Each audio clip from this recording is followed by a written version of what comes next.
monsters and ghosts to otherworldly beings.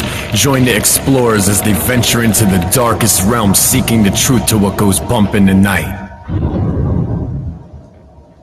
Good evening and welcome to Explorers Seekers of the Truth, episode, I don't know what number we're on anymore, folks. 32, I think. 32, 33, somewhere around there. Yeah, it's my ongoing gag. I don't remember. But I am, of course, Chad Charlesworth, and as always, I'm joined by my best friend and co-host, Lesson Cabbage. How are you doing tonight, buddy?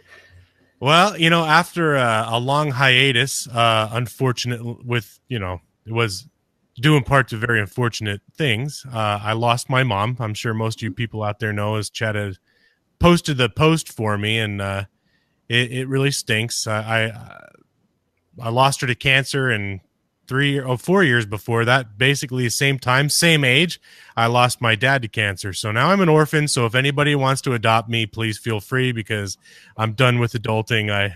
I'm done with it. I want somebody to take care of me for the rest of my life now. But I would just like to clarify, though, if you do adopt Les, you have to understand he's still going to eat like a full-grown adult. Yeah, oh yeah, he was little. Exactly. Probably worse now with the depression setting in, you know.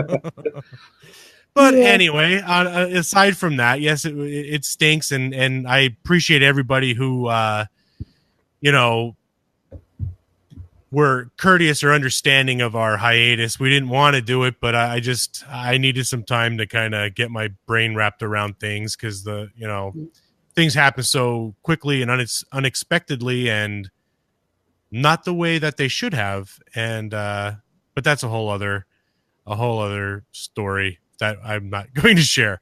But anyway, you could get in touch with us at our website if it shows. Our website is www.explorersgroup.com. Geez, you take a couple weeks off and you can't remember how to do anything. We're on Twitter at Explorers Group, on Facebook, facebook.com/Explorers Group or / whatever it is. And we're on iTunes and Instagram and all that other fun stuff. Everything is at Explorers Group. So yeah, and you can see us on our YouTube channel too, which there's no, I guess, link, or there's no at Explorers Group or anything with YouTube for whatever reason. I don't know if we're just dumb or what, but we can't figure out how to get that channel more branded. But anyways, just search Explorers Seekers of the Truth and you'll find us out there. But anyways, I'm done. Back to you, Chad. Good. I saw a message pop up and I went to say, you're welcome. You know, I'm glad you guys, I put that up as a little contest just to see how quick, the response time would be, to see how many, if I could get rid of 5 stickers. Honestly, I thought it was going to take me a day or two, and it was less than an hour. So you guys are great. Yeah. Speaking of that, Chad posted what he's talking about is he put a post on our Facebook page. We have had stickers made, and we're going to be making new ones too. So keep an eye out for that. We're going to be posting them up, and anybody who wants them, we'll send them out to anybody who cares. But thank you to those who responded. It was pretty cool to see everybody, awesome, wanting to show their explorers pride, I guess, Yeah. And thank you everybody for the kind words too. I appreciate it. Yeah. Yeah, I was, like I said, I was shocked how quickly, it went. I was, like I said, I figured a day or two, and I'd be like, okay, I got to get somebody else to respond. And I don't think I finished typing and was already like, okay, I got my 5. Yeah, that's pretty awesome. Yeah. But I just want everybody to remember, anything that you find interesting that we do, feel free to share it. If there's anything you guys see that's interesting that you think we might be interested in looking at or researching, please send it to us. Especially with our Facebook page, we're very open about letting other people's stuff be posted on there, with their approval, or if they send it to us. We're not experts. We don't have all the answers. No. We meet some very interesting people just from stuff that they do post to us and stuff like that, and we learn stuff. So always feel free to share, and share our stuff if you want, or share something with us that you saw that was interesting. But tonight, we're going to talk about a couple's alleged abduction by aliens. Mm-hmm. But before we do that, we wanted to give everybody an update. I'm sure you guys might have seen this bouncing around some stories and stuff like that. We had originally discussed this topic in our Oddity of the Week segment a few weeks ago, maybe a month ago. This was the story of the werewolf killed in Montana. You know, the DNA results came back, and of course, it's a plain old gray wolf. Mm-hmm. I think in a lot of ways, it's the salacious media get attention for your story. I used to work in newspapers, so I worked around a lot of the editorial and the writers and stuff like that. I was not a writer. Trust me, if you've ever read a post I write, you can tell I was never a writer. I post stuff, and then everybody looks at me and goes, we'll proofread it before you're allowed to send it out, right? And I'm like, But, it's a marketing mechanism. If they say unusual wolf shot in Montana, 3 newspapers in Montana pick up that story. Mm-hmm. If you say werewolf shot in Montana, it becomes national news. It gets spread. The New York Post is covering it and stuff. I had people actually send it to me, and people that aren't even, I think I explained originally during that segment, people who aren't involved in cryptozoology, the paranormal, ufology, friends of mine who are like, every time I say, hey, you want to go to this haunted place, they look at me and go, no, that's what you do. Sent me were Facebook and Twittering me the article and texting me the article and stuff like that. And they're like, what do you think it is? What do you think it is? And looking at the pictures, it didn't look unusual. Mm-hmm. Yes, it might have been a little bit bigger than normal, mm-hmm. but I've had a lot of dogs over the years, and just because breed standard says 24 inches at the chest doesn't mean there isn't one out there that's 29 inches at the chest. Right. And 15 to 100 pounds heavier than breed standard. Standard is an average. Right.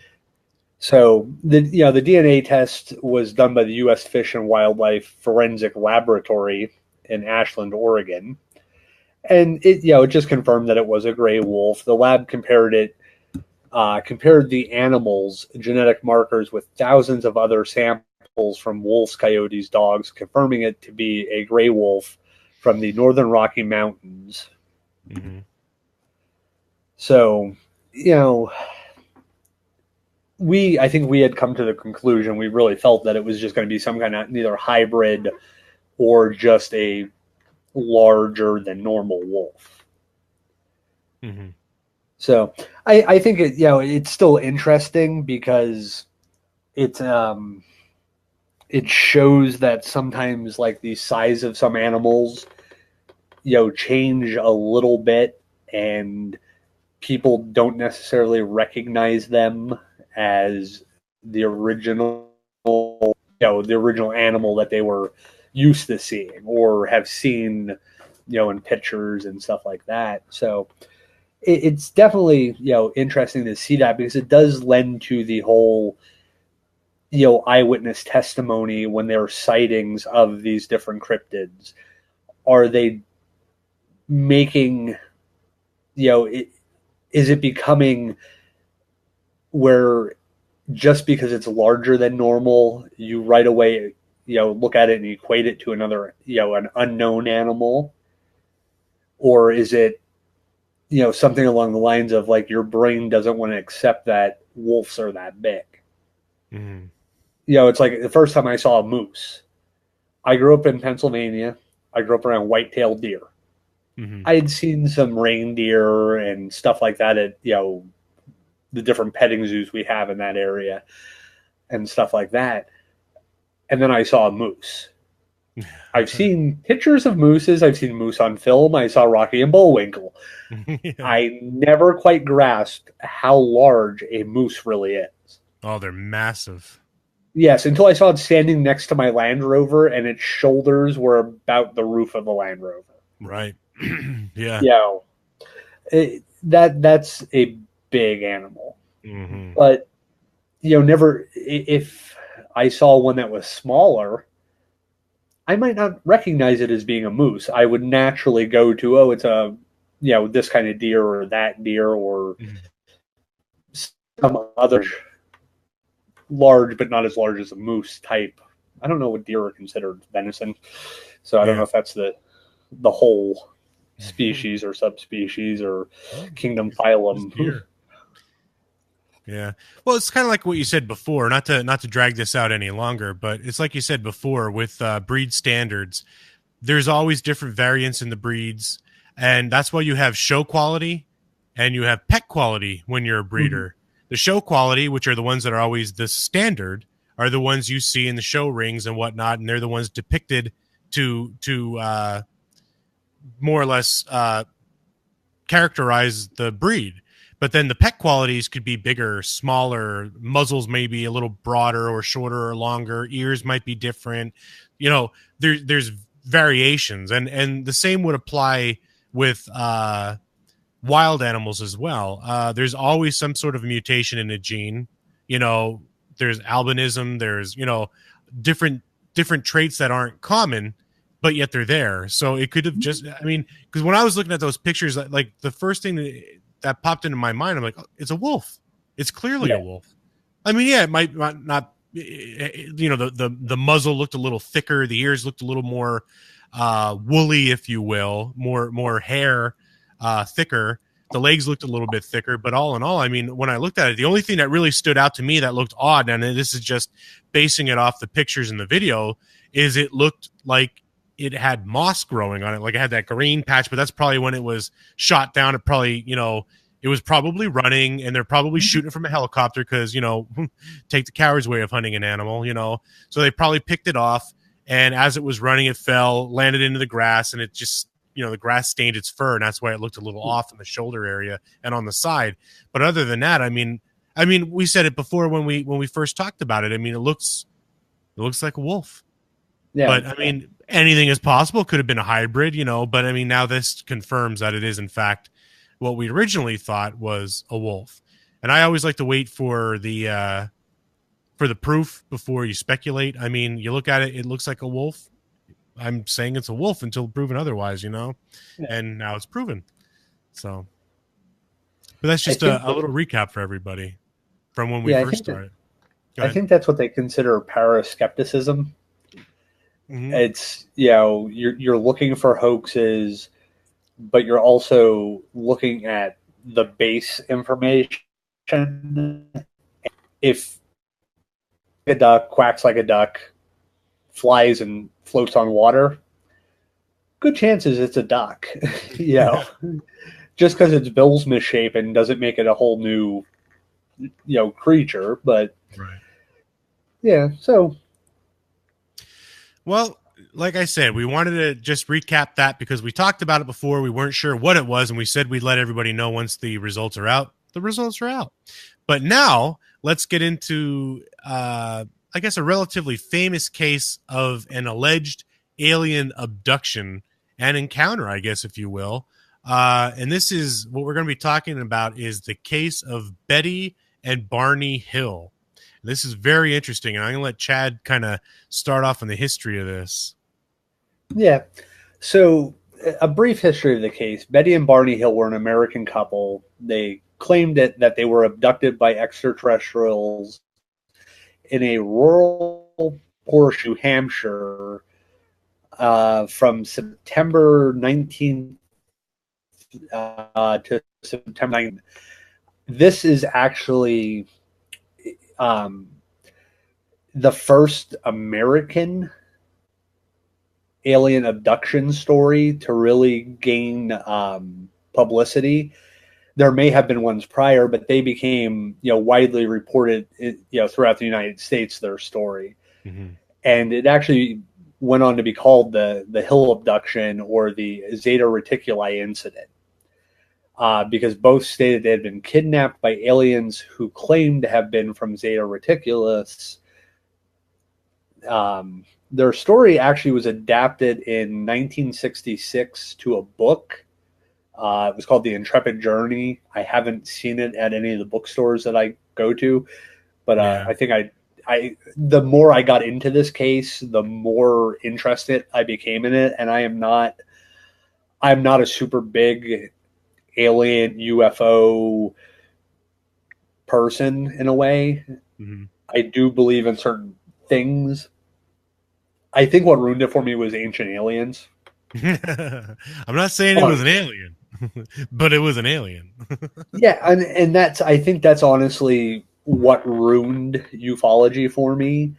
Mm-hmm. Because there are a lot of people who come out of the woodwork with crazy thoughts and just want to tell stories and get some publicity, but they based a television show off of fake evidence. And you can actually look this up. The Van Danken's evidence that he cites in Chariots of the Gods was man-made within 5 years of him getting it. A lot of it. There's also another good place on YouTube. It's a YouTube channel. It's called Ancient Architects. The guy is very good at showing how early man was able to build such big structures and stuff like that, but he's also able to debunk a lot of the ancient alien storylines as they go. But back to the Intrepid Journey, the book was actually made into a television movie called The UFO Incident, and in fact, Darth Vader, James Earl Jones, played Barney Hill in the movie. I don't remember who the woman was. She was relatively famous back in the 70s also. There's actually a historical marker where the alleged craft first approached them. What do you mean by that? The state of New Hampshire actually put up one of those historical signs. Get out. That's pretty awesome. Yeah. I mean, if they're going to the extent of doing something like that, there's got to be some validity to that. Because, I mean, look how many, what the hell was the guy's name from Fire in the Sky? Travis Walton. Travis. I was drawing a blank there. Wow. I don't believe there was a, good job. I don't believe there was a marker put up for that. And that was really popularized, especially with the movie and everything. Mm-hmm. But for them to do that for the Hill incident, that's I don't know, interesting. Yeah, like I said, the more I researched this case, the more interested it actually got me in the ufology subject matter. Listening to these people talk and stuff like that. And one of the things you also got to think about is this happened back in the 60s, 61. There was a different approach by the government in researching this phenomenon that was going on. Mm-hmm. It wasn't the adversarial relationship that has developed over the years. It was, where the government was actually spending money and putting resources into researching these people's stories and, looking for physical evidence and not, as the stories nowadays, the men in black came and told me to be quiet. And, this was more of the government approached these people who came out and claimed this stuff and sat down with, Dr. Hynek was actually involved in this case. So this was a different ufology, I guess. And the government really researched these things. Yes, they came to a lot of conclusions on the more negative side of it actually happening, but yet they spent a lot of money and didn't disprove it from happening. Right. So it was definitely a different time in the world of research into this kind of stuff. Mm-hmm. Just to give you a brief history, the Hills had lived in Portsmouth, New Hampshire. Barney was born in 1922. He passed away in 1969. He was employed by the U.S. Postal Service, so he's a relatively upstanding person in the community. Mm-hmm. Betty was a social worker. She passed away in 2004, which I actually heard one of her last interviews. I listened to a good bit of it today, and she definitely convinced me to a couple of things in the interview. I really believe that she believes this did happen. Mm-hmm. Figured it happened in 61. The interview I was listening to was 1999. So what's that? 38 years. 38 years, and she was being interviewed by a guy he's a skeptic on most things, and he was purposely putting things into the story either out of order or completely improper. Mm-hmm. And she would sit there and correct everything he said that was wrong with like the days of the week, what month it was, what the date was, almost to the point where she was kind of like, no, I went there at 8:00. Yeah. Like she was like that on her story. Mm-hmm. She also made me believe that I'm trying to think of how to put it, that are going on and not necessarily with evil intentions all the time. Mm-hmm. So yeah, there's a few other things as we go. My memory will get jogged when certain points come up in the story, the narrative of all this. It's interesting that when you're talking about how that dude was trying to more or less call her bluff, I guess, if you will. Yeah. Well, there's a couple of ways that I kind of look at that. One, either the incident was real, and something traumatic like that is always going to be burned into your mind. And two, she's probably repeated that story. Hey, Joe.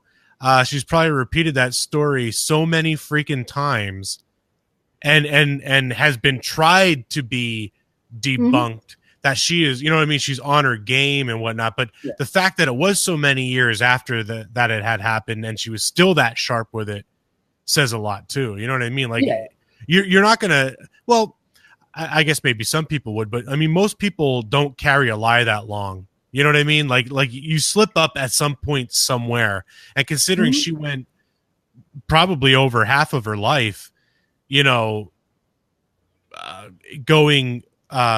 to prove that her story is true. You know what I mean? Like that, I don't know.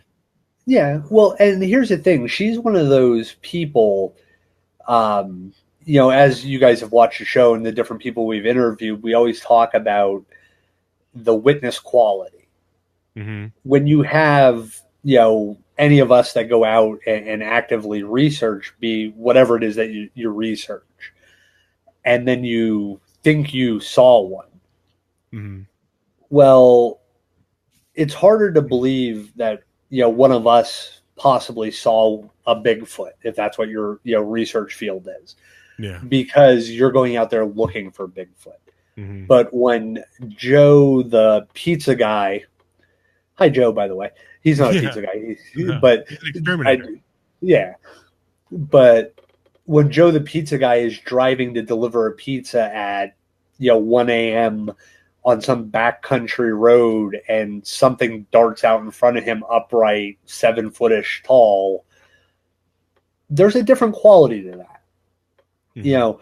Because Joe's not out there at 1 a.m. or whatever delivering a pizza looking for that. He's doing his job, and randomly, well, of course, Joe, who does not like pizza? I just had pizza. Oh, carbohydrates. Oh. Yeah, that's why I have heartburn. But anyway, go ahead.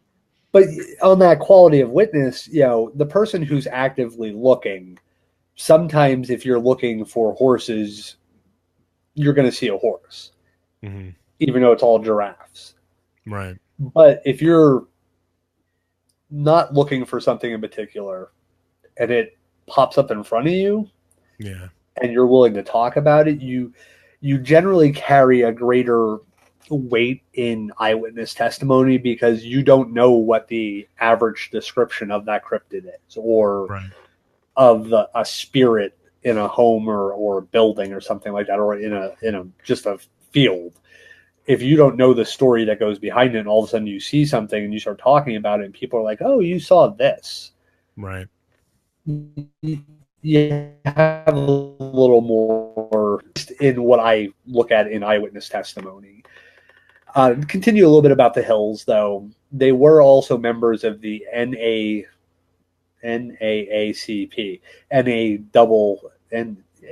whatever. NAACP. Y'all know what I mean. Yeah. That one. Sorry, I've been at work since 4 a.m. It's all right. It's all right. But they were community leaders. Barry actually sat on the United States Commission on Civil Rights. So again, credibility-wise, he's a U.S. at the time the U.S. Postal Service was a government agency. So he had a lot of clearances and background checks and psych evals and stuff like that. He was also on the Commission on Civil Rights. So again, credibility-wise, it builds to his credibility in my book. Now, here's an interesting thing, and it's going to kind of sound weird, but it's interesting for the time frame. Betty and Barney Hill were actually an interracial couple. Mm-hmm. Notice I said James Earl Jones played Barney, but they were actually, which was, I mean, in the 60s, that was really uncommon. Yeah. So it's kind of an interesting thing. And it also, the reason I bring that up is later when we talk, it's going to come up again in some information we're going to provide. So I just want to throw that out there. I didn't go crazy overnight or anything. Right. Well, according to some of the reports given by the Hills, the alleged UFO sighting happened on September 19th of 1961 at around 10:30 p.m. And the Hills were driving back to Portsmouth from a vacation in, I believe, was Niagara Falls in Montreal, right? I think that's right. Yeah. Yeah, just south of Lancaster, New Hampshire. Betty claimed to have observed a bright point of light in the sky that moved from below the moon and the planet Jupiter upward to the west of the moon. While Barney navigated U.S. Route 3, Betty reasoned that she was observing a falling star. Only it moved upward, which is not very common. Since it moved erratically and grew bigger and brighter, Betty urged Barney to stop the car for a closer look. And as they as well, and also to take their dog for a walk. Delcy, I guess, is the dog's name that they had with them. So Barney stopped at a scenic picnic area just south of Twin Mountain. Yeah. Now, when they got out there, Betty takes the binoculars and she observes an odd-shaped craft with flashing multicolored lights travel across the face of the moon. And, several years earlier, her sister had claimed to have witnessed a flying saucer. So she thought that might be what she was observing, which kind of brings me to a really interesting thing. When I was a little kid, I saw something go across the face of the moon, just kind of go across it. And I thought, oh, wow, I saw a UFO. Mm-hmm. And then somebody informed me, no, that's how, was a satellite that you actually saw passing in front of the moon. But it's pretty impressive that you were able to see a satellite. Well, haven't you ever seen? The space station is teeny tiny. Well, have you ever seen it? Vantage point, huh? Have you ever seen it cross? Just keep talking over me. It's okay. We do this show 2 different times. No, I've never seen anything cross the path of the moon. No. You gotta every so often the space station comes across our horizon here. Mm-hmm. At night, and you can actually watch it go across and see it move across the sky. It's pretty neat. One of my friends actually told me about it the one night.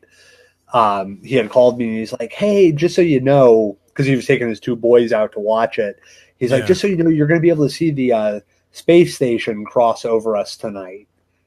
So I actually went outside and watched it. It was pretty interesting. That's awesome. But back to Betty and Barney. Yeah, one of the things that I think is kind of interesting is, one, multicolored lights traveled across the face of the moon.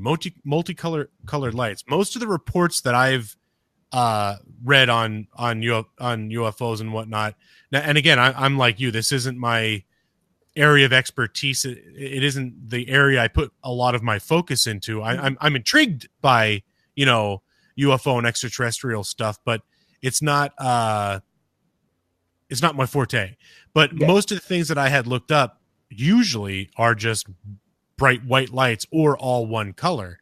And the fact that these were multicolor lights, most times I would attribute that or credit that to just one of our aircrafts, because a lot of times you would have like the like red and blue blinking lights on either wing, and then the one up in the front and this and that. Yeah. And if they're close to the airport, they have those spotlights, the landing lights. Yeah. And that can throw you off very easily as well. But the fact that it was multicolored lights, I think, is kind of odd. And the fact that her sister claims to have had saw what she believes was a flying saucer, because usually you don't have multiple family members experiencing those things. Yeah. One thing I pose this question to everybody that tells me they're into ufology. Can somebody please answer me why a group of creatures or people or whatever we want to consider them can navigate through space but need to have blinking lights on a spacecraft? Right. Why? Like, they have a turn signal? Is that like in space they gotta like okay, look both ways. Okay, I can turn now. Yeah, like, why? That's the one thing that always gets me about like UFO sightings is, I saw blood, flashing, red or amber or whatever color, blue, white lights. Why do they need lights? First of all, they've evidently navigated from Zeta Reticula all the way to Earth, and they need lights to be noticeable. Well, maybe when they're back on their planet, Zeta Reticuli, maybe it's a darker planet. Maybe it's primarily over, or maybe it's just like here where they have, their night and day. And when they are bringing their crafts back to their home planet or whatever, they still need to see. I don't know. But it is a good question. This always bothers me. Like, that's the one thing about the whole UFO sighting thing that throws me off is, why do they have lights? Like, they have like these, in the Travis Walton story, this bright light hit him and knocked him down, and then another, type of light lifted him off the ground and into the ship or whatever the movie kind of puts it out like. Why? Well, maybe the lights aren't not, and again, I don't want to divert too much from the topic, but this is discussion, and if anybody listening has any kind of insight, please post in the comments and give us your feedback. But it could be, maybe it's not a light used in the way that we typically use lights. Maybe it's just a light created from the power source to keep the craft in flight.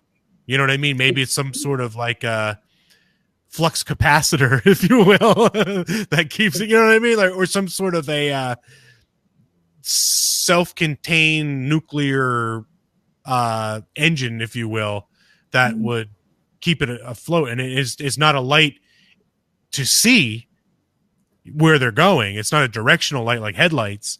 Yeah. More, it's just the light generated from their engines, if for lack of better terms. Yeah. Or here's another thought on it. Maybe they can't see the light, so they don't even know they have like lights on their ship. like how our eyes see in a certain spectrum. Right. Maybe their eyes, Fusion. maybe their eyes don't pick up the light they're emitting. Yeah. So they don't. That was just completely off subject. So heat exhaust signature. That's a good one. Cindy had posted, and Cleo. You've heard of sun when no lights. Is that at night or is that during the day? Because maybe during the day, maybe it's still generating a light, but because the Earth, I guess, if you will, is illuminated by the sun, that the lights on the craft aren't as noticeable. Kind of like if you're, shining a light during the day, you don't see it quite as well as you do at night, and yeah, different physics. That's probably exactly it, because if they're able to go through the cosmos and go all over the place, and we still struggle to get off our planet, I'm sure they're on a different realm of science than we are. But yeah, they'd almost have to be. We always look at it and assume they're parallel scientifically with us. Yeah. If they exist. But that's the thing. They would probably have, maybe stumbled upon certain things faster or differently than we did. A lot of our inventions are military first. Military first, then consumer. Yeah. Where maybe they were more scientific for the sake of science, for exploration or something like that. Yeah. You said about us not being able to leave the Earth well, and I have that thing of the big picture of the Challenger over there. I just looked over and I'm like, oh yeah, that's creepy. Yeah. Well, it's true. I mean, look how many times when we attempt to get out of the atmosphere and to get in outer space, the crafts blow up on launch, then they're up there and there's 8 million things that go wrong. And, I honestly, until our technology is at a better point, I'd be terrified to go into space with what we have now. Yeah, until we get to the Star Wars or Star Trek level of space travel technology. I'm wearing my Star Wars shirt. I was actually going to wear my Chewbacca shirt today, and I didn't grab it because I thought, wow, I didn't want to wear a Star Wars shirt on the show. Well, I did. Yeah. And Thomas Mintz has a good point. They may not even be a carbon-based being like most on our planet. So, yeah, we always do the parallel. They have to be something like us. They have to be following the same scientific path, the same, cultural development path. Right. None of that is a guarantee. So yeah, they could be a completely different base of life form. I heard it was Neil deGrasse Tyson one time said, I love hearing him speak. I love it. He is phenomenal, Oh my but God. he had said, with aliens, if you watch every, old-fashioned alien movie, they look human, they walk like a human, they talk like a human, they do everything humans do.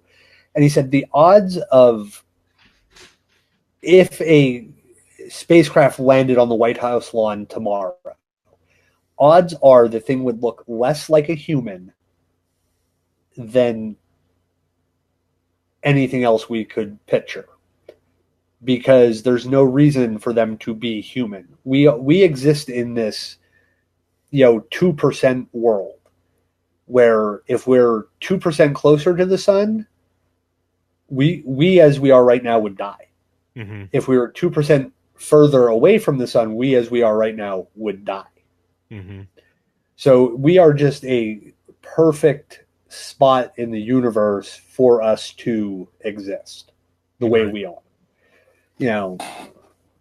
So, as I was going into the story, Barney, takes the binoculars, and what he observed was he reasoned was a commercial airliner traveling from Vermont on its way to Montreal. But he soon changed his mind on that, because without looking as if it had turned, the craft rapidly descended in his direction. Hmm. So almost to the point of like, hey, I see you looking at me. I'm going to come over and see you now. Hmm. So, that kind of starts him on this path of, thinking the object that was a plane was not a plane. Right, right. But he quickly returned to the car with his wife and drove towards Franciscan Notch, a narrow mountainous stretch of road.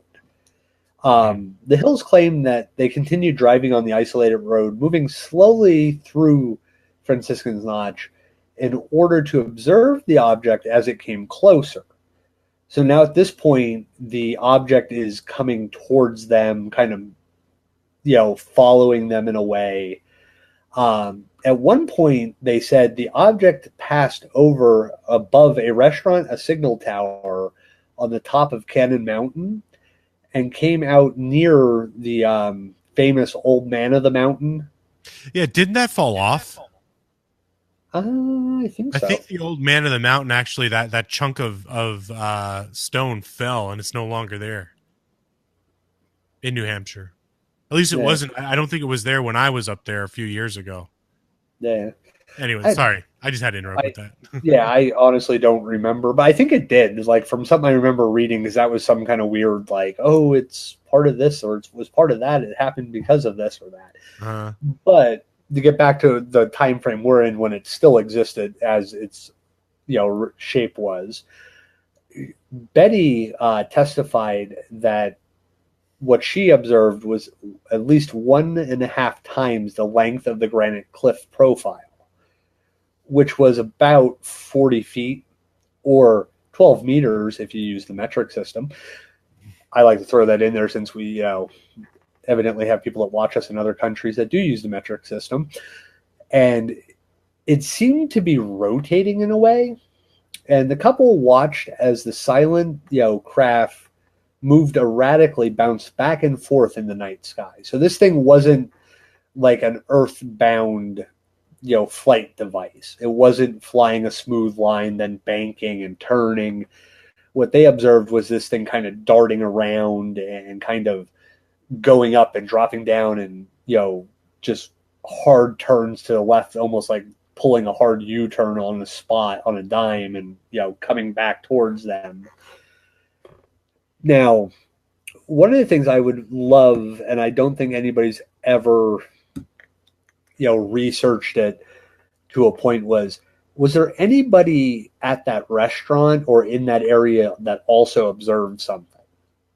Because I've never, in all the stuff I've read and stuff like that, I've never really read somebody else claims to have seen that, something that night. So that, I guess maybe back when it happened, it was put out to people, but not necessarily, maybe those people in that area, it was 10:30 at night already at that point. Maybe the restaurant was closed and, stuff like that. And maybe nobody was out at night. You would think that if they were there dining, other patrons were there too and left. They couldn't have been the only. Well, I guess depending on how remote that area is, I guess they could have been the only ones on that stretch of road. But you would think, well, if this were all the way up by the moon and whatnot, and just the sheer distance, anyone anywhere could have seen that. It didn't have to be on that exact spot that they were, or that stretch of road. It could have been anywhere within visibility to the moon at that point. You know what I mean? Yeah, you would think like there would be more, more people that would have come out once it became kind of famous that could have maybe lent credibility to the story. But you never know. I mean, I don't really know the area of New Hampshire that they're talking about. So, you could be, if it was, flying relatively close to the ground and it's an area where you have 250 miles of forest on either side of the highway. Yeah, that's true. People might not see it with the mountains and stuff in that area. Or a lot of them could have just, assumed it was a plane, or maybe they did see it and they just didn't want to come forward because they didn't have as an intense encounter as the Hills did. They're just, oh, I saw something. You know what I mean? And Yeah. didn't really report it. They just might have said to their friends or whatever, but it didn't go to the extent of the Hill abduction. Yeah. Now, approximately about 1 mile south of Indian Head, the object rapidly descended towards their vehicle. Mm-hmm. So now they've kind of been playing cat and mouse for a little while. Now, as it descends, Barney actually stops the car in the middle of the highway, which is very unsafe. I guess at night, though, in the middle of nowhere, New Hampshire in the 60s, it wasn't that bad. That was still the time where you could pick up hitchhikers and not get killed. But the huge, he said it was a huge silent craft, and it hovered, around 80 to 100 feet or 24 to 30 meters above the Hills' 1957 Chevrolet Bel Air. I actually just saw a 57 Bel Air the other day. Oh, yeah? Well, if you think about that, if it was only 80 to 100 feet and they're kind of in a more secluded area, and there are other people on the roadways, they're not going to see it over the trees. You know what I mean? Because you're not going to be able to see up and past the tree line that well. I mean, even if I had something, just a few yards away from me, 100 feet in the sky, because where I am at my vantage point with trees around me, I'm still not going to see it unless it was way, way up, Mm-hmm. Yeah, I mean, about 100 feet off the ground, like we always talk about when you look at like Bigfoot sightings and stuff like that, if it's 100 feet off the ground and you're on a downslope of, say, 2% of a downslope, you may not be able to see over that, say at 25 yards, you're not going to be able to see 100 feet in the air. Right. So, yeah, it does kind of, different things in there, but it's always interesting when you start thinking about that. Mm-hmm. Now, one thing he had said is it actually filled the entire field of view in his windshield. That's pretty big. Yeah. When you think about it, your entire windshield. I mean, now, unless the thing was hovering 6 or 7 foot in front of your car, that's huge. Wouldn't really take it. Yeah. Yeah. If it was 80 to 100 feet in the sky and it filled your entire windshield, that's a huge craft. Mm-hmm. Yeah, you would have to think like, at that size, to fill up your windshield would be a pretty big object. Well, thank you, R2. R2 agreed with me. One of the things here is, Barney actually kind of said it reminded him of a huge pancake, which I know you and I can, equate it to food we can understand. Everything's equated to food for me. Yeah. Ted Bundy ruined hitchhiking for everybody. That's true. Good comment there, Paul. But now Barney was actually carrying a pistol in his pocket, and he actually got out of the car and started to move closer to the object. Mm-hmm. Now, of course, there's still, kind of eyesight and binocular sight going back and forth. Mm-hmm. Now, when he looked at the craft, he actually said he could see 8 to 11 basically humanoid figures who were peering out the craft's window. Kind of like they were looking at him as he was looking at them. Now, his testimony as we get into this here is, in unison, all but one of the figures moved to what appeared to be a panel on the rear wall of a hallway that encircled the front portion of the craft. The one remaining figure continued to look at Barney and communicate a message telling him to stay where you are and keep looking. Now, the actual hypnosis sessions are available actually on YouTube. You can find them if you just type in Betty and Barney Hill abduction. And they actually have the original hypnosis therapy sessions with Barney, and he kind of gives a description of the people that he saw, or the humanoid figures that he saw looking at him. Mm-hmm. And it was kind of weird and intriguing, because one of the figures that he saw, he equated to being a Nazi. Like, that was, now you got to understand, the hypnosis used in these therapy sessions was not the vaudevillian showmanship hypnosis. This wasn't, come here and I'll have you cluck like a chicken and, do the chicken dance on stage and your friends will see it and you won't remember it. This was conducted by a doctor, a psychiatrist, and he was actually famous for his treatment of soldiers returning from World War II with PTSD and some other, mental issues from being at war. He was actually, they did a documentary on him years later, and had a soldier who was hit by some shrapnel in the war, but was not paralyzed, but couldn't walk. Mm-hmm.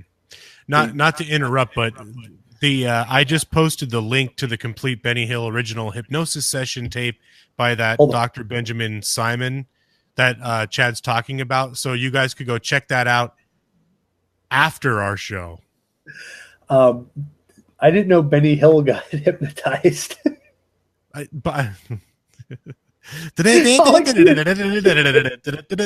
Barney Hill. Yeah. Sorry. All I did, as soon as you said Benny Hill, the music started playing and everything sped up around me. You picture an old man getting chased around by a bunch of hot young women. Now, every time you talk about this case, that's the only thing that comes to my mind is Benny Hill. Sorry, Barney Hill. Yeah. It's in that link after our show. Please go check that out. Yeah, and there's actually a couple other ones I'll recommend as we get later in the show to make sure you keep watching until then. Yeah, that was a tease, folks. Yeah. Keep watching. So, Barney, in his hypnosis session with this doctor, he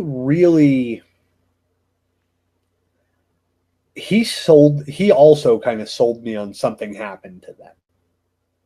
Okay. The fear and anxiety and just trauma that you could hear in his voice. Yeah. It's actually really creepy. I was listening to it by myself out in the studio the other night when you and I were going back and forth with them with the show notes.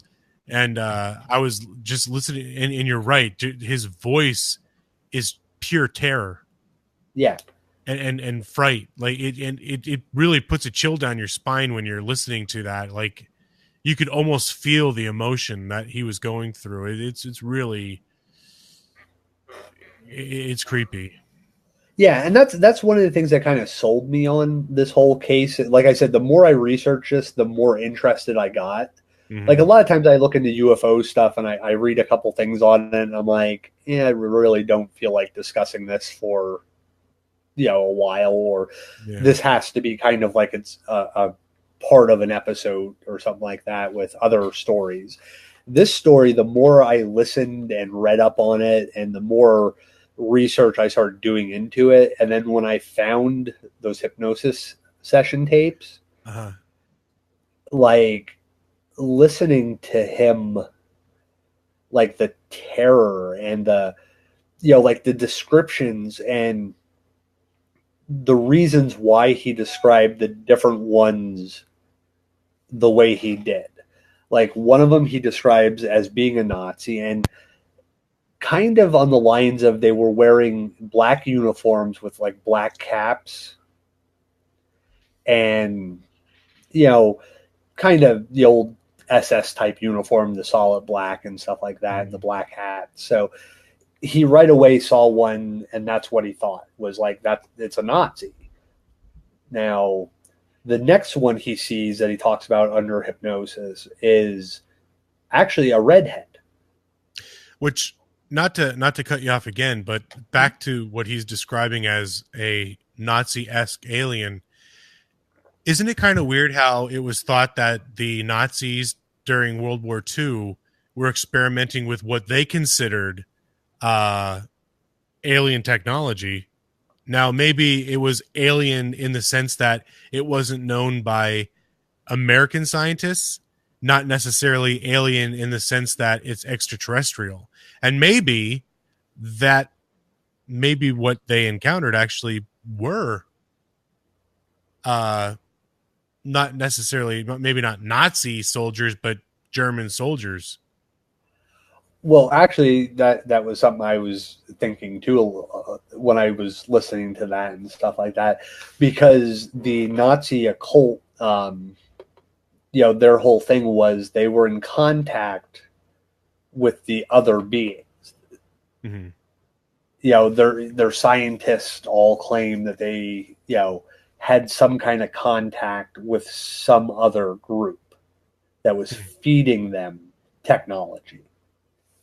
And, that gets into the Operation High Jump where, Admiral Byrd goes to the Antarctic, and it was supposed to be like a 6-month mission. It became like a 6-week mission. People died. Airplanes were lost. And then the stories of, UFOs, and their real mission was to try to hunt down the missing Nazis who they allegedly had this underground base in Antarctica. And, so yeah, it is kind of interesting, like how his description right away went to Nazis. And then you think about how the Nazis were involved or claimed to be involved with these other beings, other groups. Right. And it's kind of like one of those, if you, we're friends, we kind of dress alike. Mm-hmm. Not necessarily the same. Alike. Yeah, pretty much. We even have shared clothes at times. Yeah. But you know what I mean? Like, if the Nazis were truly in contact with this other group, and the other group wore this, black uniform, like shiny, crisp uniform with black hats, and then all of a sudden they're like, hey, our special soldiers are going to wear all black hats, black uniforms, kind of shiny, it's kind of like the Big Brother thing. You always try to be like your big brother in certain ways. Now, as he's going into his description, the second person that he kind of recognizes, or describes, he actually describes as a redheaded Irishman. And, he's under hypnosis. So when the doctor asks him, why is he Irish?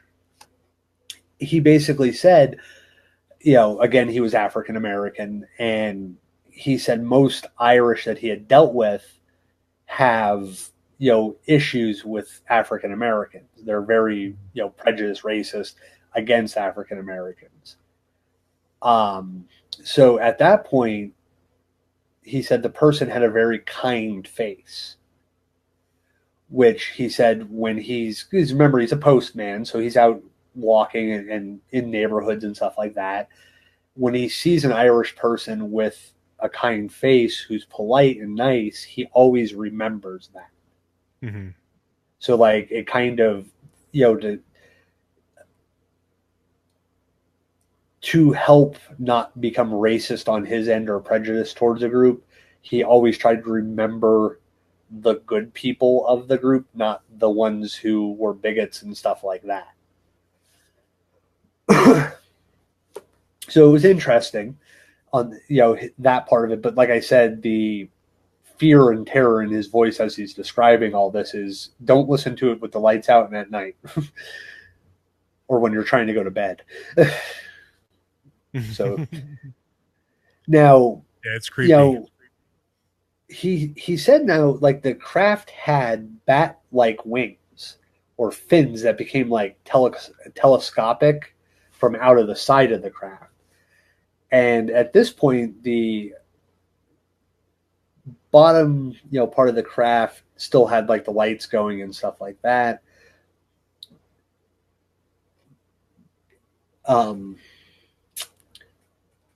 It started getting closer. Mm-hmm. He estimated about 50 to 80 feet or 15 to 24 meters overhead. I just love doing that now. And overhead, it was about 300 foot or 91 meters away from him. So now it's getting closer. They played cat and mouse for a while. He starts to kind of see the people on the ship. And, now he's kind of getting scared. Mm-hmm.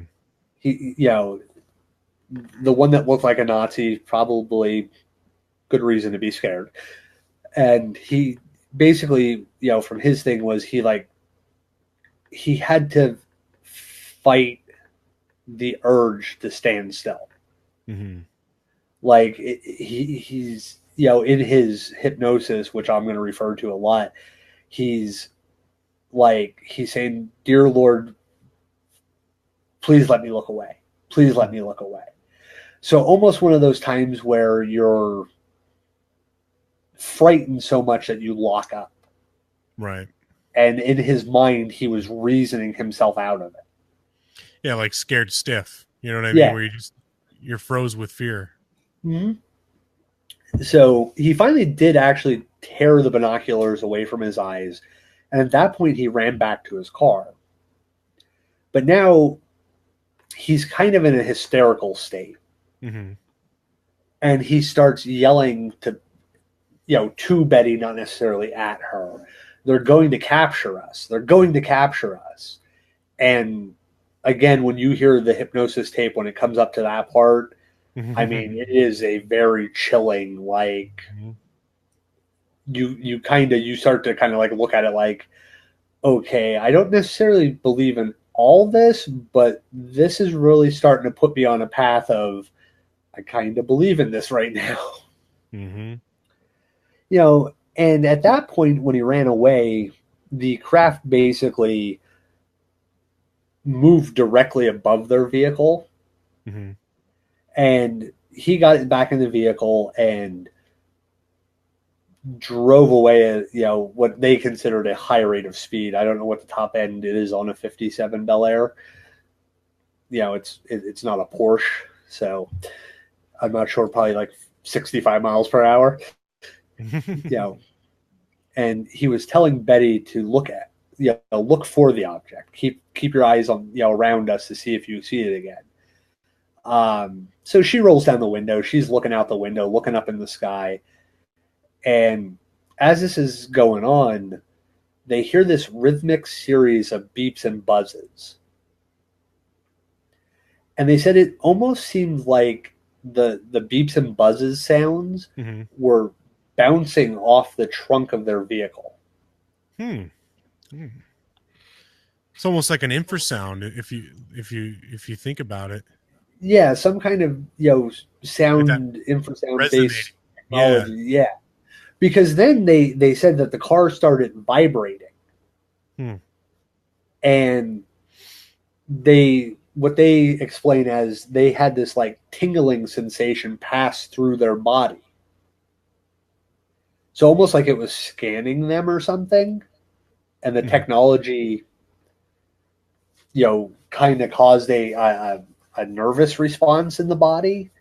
Not nervous as in the sense of nervous, but as a nerve response in the body. And at this point, they started to experience an altered state of consciousness. And kind of what they said was it was kind of like their minds were dulled.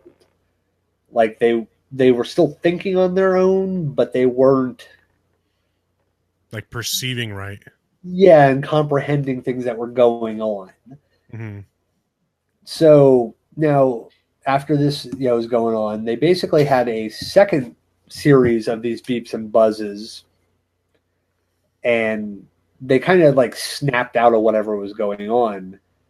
But at that point, they had found out they had basically driven 35 miles or 56 kilometers south. But they only vaguely remember driving, and they kind of have that spotty memory of certain sections of the road. Yeah.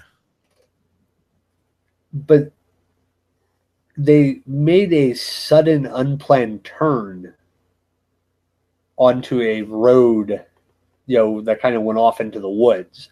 Mm-hmm. And when they did this, they encountered a roadblock and observed a fiery orb in the road.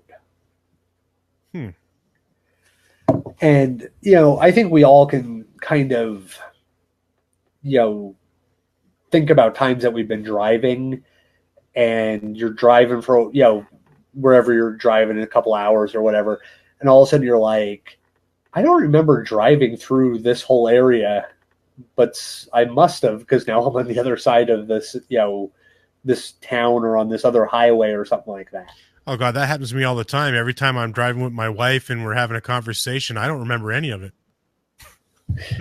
I was going to say that's just because it was your wife.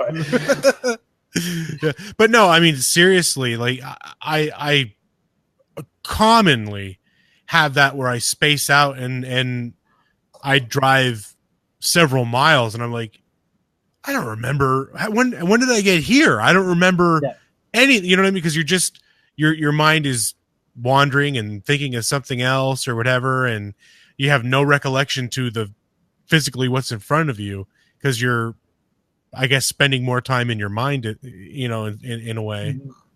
Yeah. A lot of times it happens. Yeah. A lot of times it happens when you're tired and stuff like that. You're not falling asleep, but you're driving, but you're getting tired. And all of a sudden you're like, hey, why are there lights in front of me? Oh, I'm in town already, or something like that. I'm reading a comment here. Yeah. A lot of, there's a certain,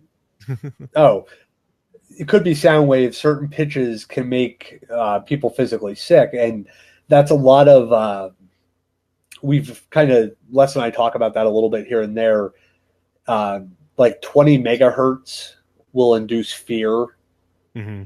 They're, a lot of times like binaural beats will have certain megahertz levels will induce different responses from the human brain. Right. Like around 20 some is a fear inducing. That's why a lot of movies and TV shows on the paranormal or something like that will actually lay a bedding of that underneath at points where they want people to be more scared. Mm-hmm.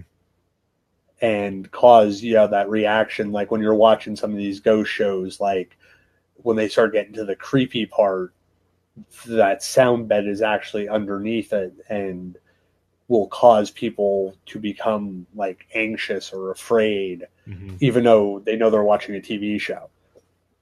Well, it's just same as with infrasound, and we've talked about that a lot on a bunch of different shows, especially our the ones where we talk about Bigfoot.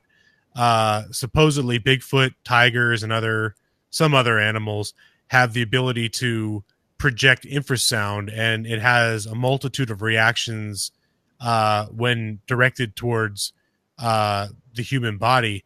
A lot of people that I've talked to that supposedly had infrasound encounter when they've been investigating, they immediately feel disoriented, tired, nauseous. Some people have vomited. You just want to lay down and like you're out of your element. And we kind of experienced something like that at the property that I lived on, and I felt like like vertigo. Like I just wanted to like just lay down. It was just weird. And then at the same time, it also made you want to run away. Mhm. Like it was just, it's weird. So I would say, yeah, I would say sound waves definitely have the ability to alter your state, whether physically or mentally. Like Chad said, fear, anxiety, and also physical and emotional changes from sound. So yeah, and there's a lot of information on that if you Google it. How sound has the effects of sound on the human body and whatnot. It's worth looking into. Yeah, I think I've actually shared it on our page. I think you did, year or yeah. two ago. Yeah, because that a lot of times you'll hear us ask certain guests questions about like EMF and stuff like that, and there's a reason why we ask questions like that. It's not to make it paranormal what they're doing, but it's to EMF has an effect on the body, has an effect on the brain. Sound, different pitches and stuff like that can cause responses. And I mean, this is all scientifically documented.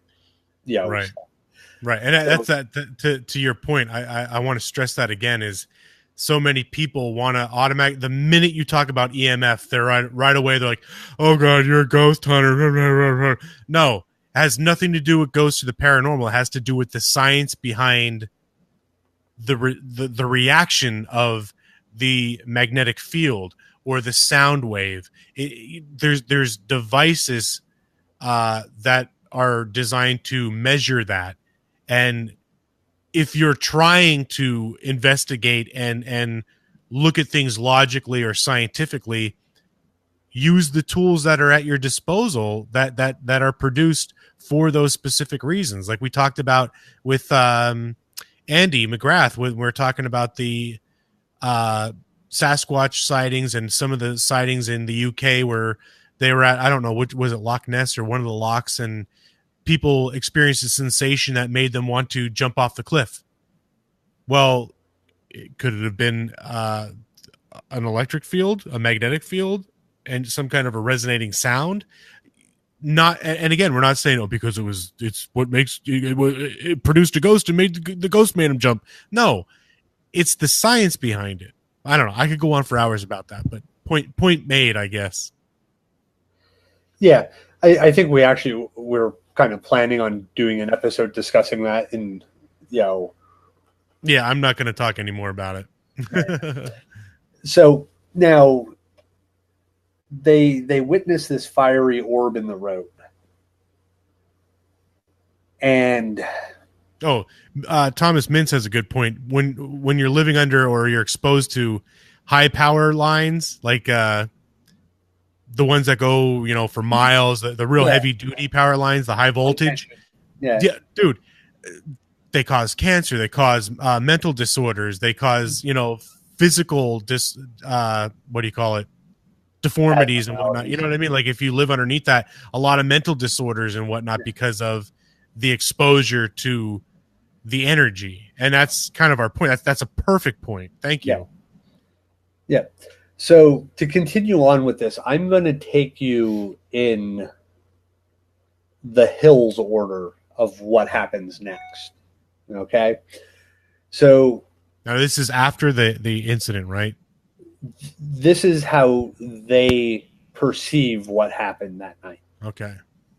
Before any recollection of what they claim then happened that night after this point.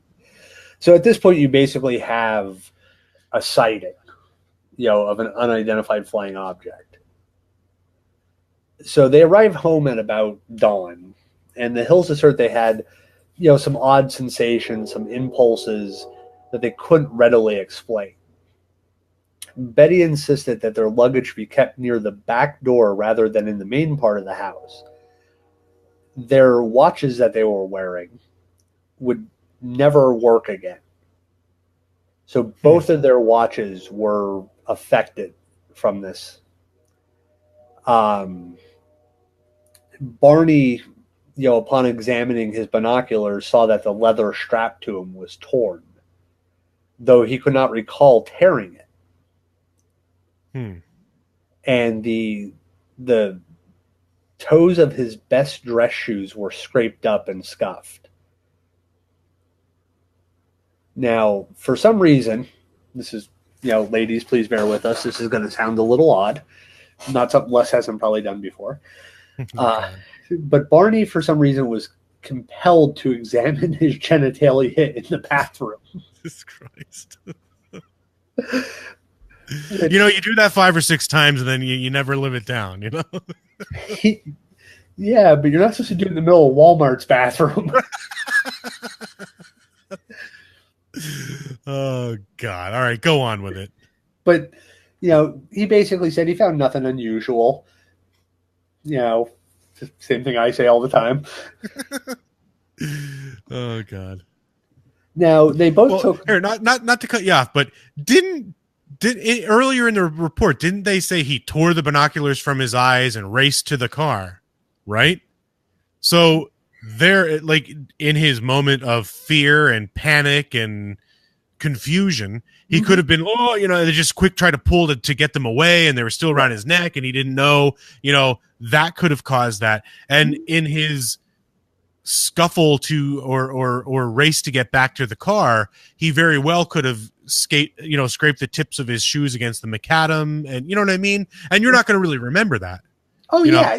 Oh, Jen, don't leave. Hi from Arkansas. You don't have to say bye from Arkansas. Stay and enjoy the show. But you know what I mean? You could totally okay, good. Glad you're only kidding. Yeah, that could have easily have been why he was noticing these things, because you're not going to notice it in the middle of a traumatic event. It's something that you would notice afterwards. Yeah. And a lot of times when you do notice it afterwards, you're not going to remember the moments when it happened. Mm-hmm. You're going to see the aftermath and go, oh, I scraped up my good shoes. Yeah. You're not going to think like, oh, when I was running back to the car, I, stumbled a little bit, and that's probably when I did it. Mm-hmm.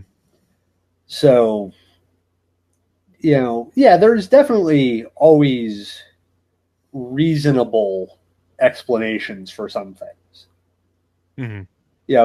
You can always kind of find a moment in a story where it's like, yeah, well, that could have happened here. This could be this happening. This could be something else. And they both said they took really long showers.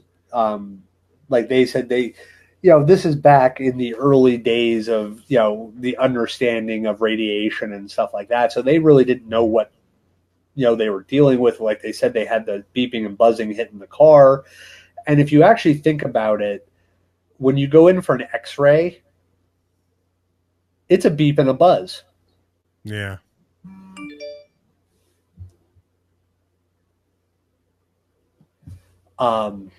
So, that kind of like in my mind, as I was saying that, it kind of clicked. Like when you get X-rays, it beeps and buzzes as it's doing that process. So, taking a long shower after this, to remove any kind of contamination, probably not a bad idea. Yeah.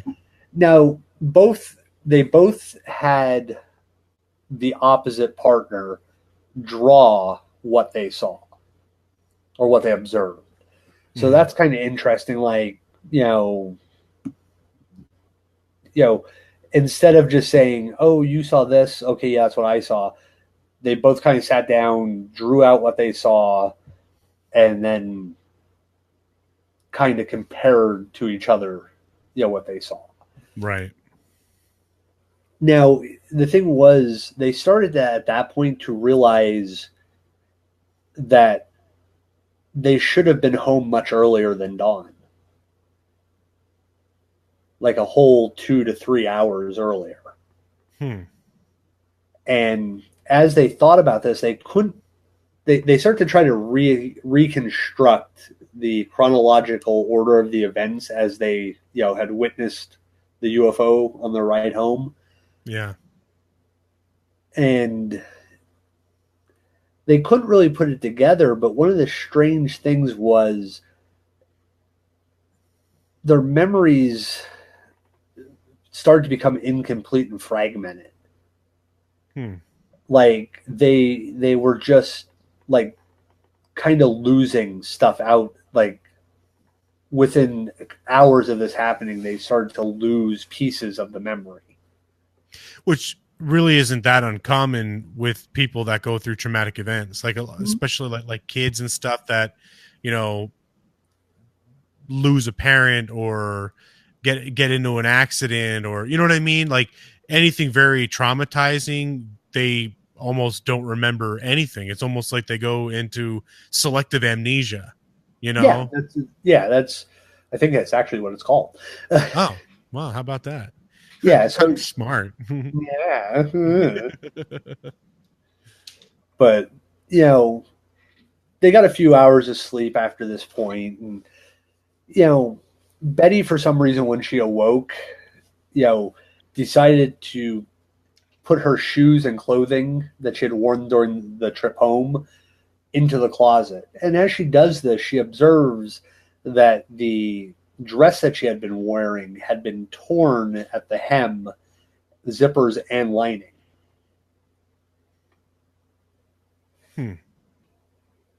So now remember, she was out of the car, but she never approached the craft or anything like that. Right. So there would be no kind of struggle or any kind of physical harm that could have come upon her at that point. Yeah.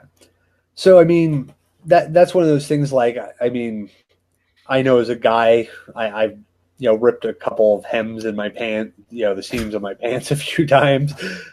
In the butt. Yeah, mostly. It's usually where it rips. Yeah, unfortunately. But it's usually when I'm doing something. Yeah. You know, I'm trying to step over something. Doing butt stuff. All right. I'm getting silly. Sorry, yeah, go ahead.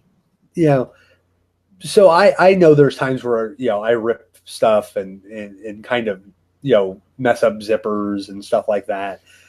But it's usually shut up, Les. Can't help it. You know where my mind always goes. Yep. So, you know, knowing that as a guy, but there's always something that goes along with that. Yeah.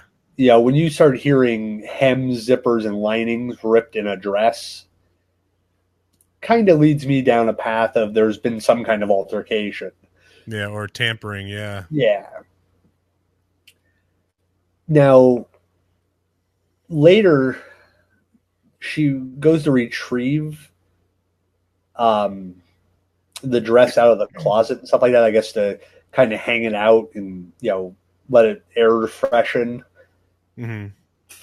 And she claims at that point there was some kind of pink powder blew away from it. Like it was, she hung it out in the wash line. I guess when the wind hit it, some kind of like pinkish powder kind of blew off of it in a cloud. And, you know, the whole thing, though, of course, with the dress being damaged in the way it was, she, of course, probably, you know, one of the best pieces of evidence that could have really helped this case was thrown away. So she just decided to toss the dress and, you know, but she actually did change her mind at that point. And she actually went out and retrieved the dress from the garbage and hung it in her closet again. So best piece of evidence that, you know, physical evidence, looking at it from a law enforcement type aspect, best physical evidence she had was the dress. Right. And for some reason she thought, I'll throw it away.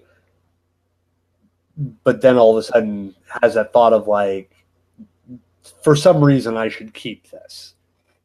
It's not repairable, but for some reason there's something, you know, kind of in her mind telling her, don't get rid of it. But the problem is now, as physical evidence, it's too degraded and too contaminated to really be able to pinpoint any kind of useful evidence or sampling from. because, you know, it's been in the garbage, it's been in the open air, you know.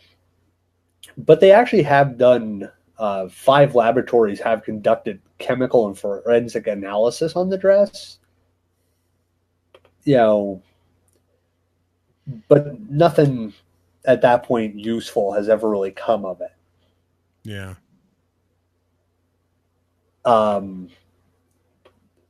I hope the Men in Black aren't listening. Yeah. Just to answer that question.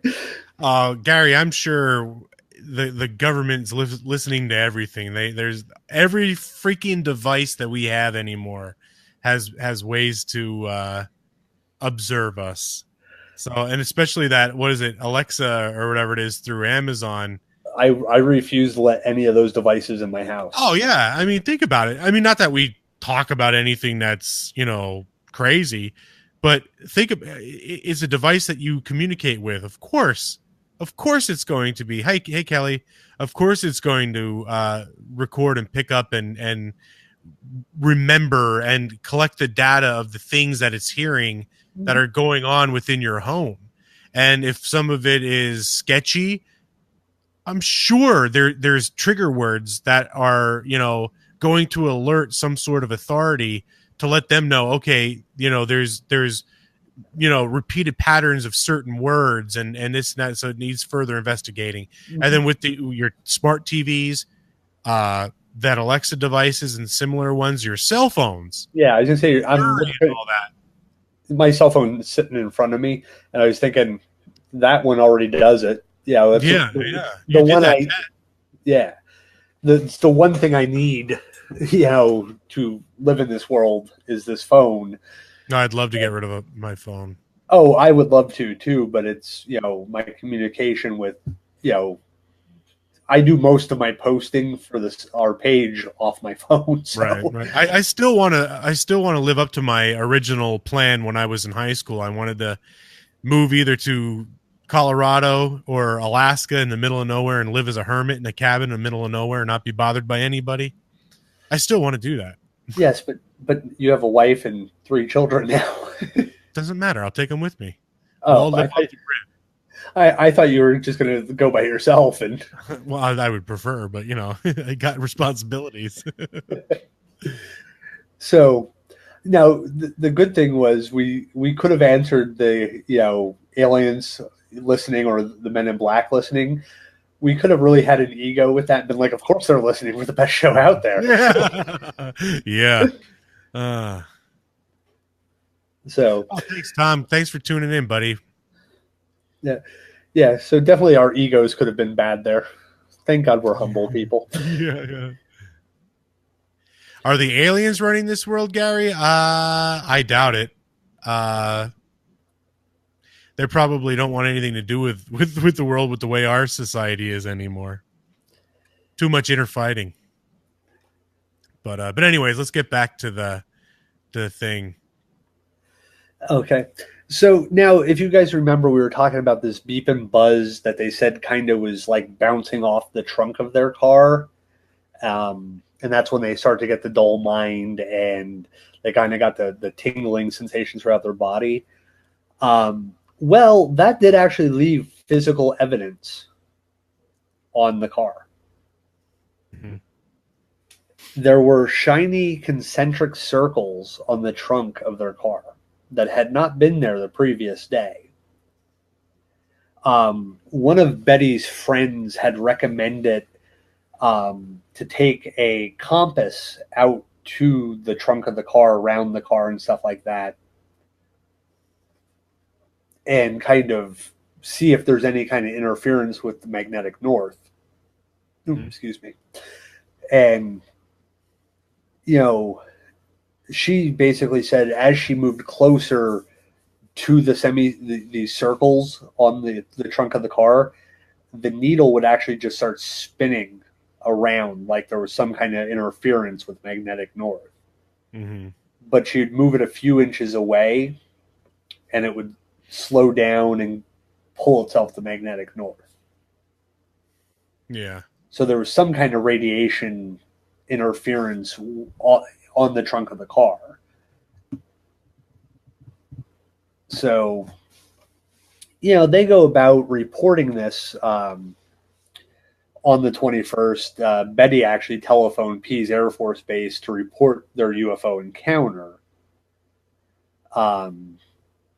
She was kind of afraid of being, labeled eccentric, so she withheld some of the details.